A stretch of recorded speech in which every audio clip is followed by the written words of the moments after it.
কেন্দ্রের presiding officer এসে এখন পরিস্থিতি নিয়ন্ত্রণ করার চেষ্টা করবেন। কথা শোনা হবে, এইখানে কোনো ধরনের বিশৃঙ্খলা করা যাবে না।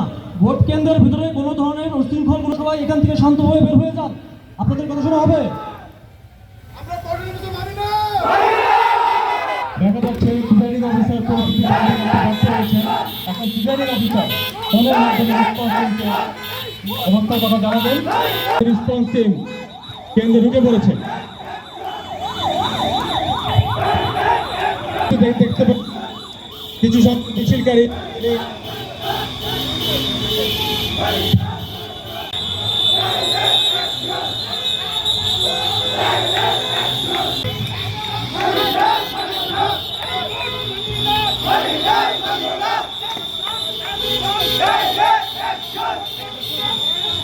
Hey!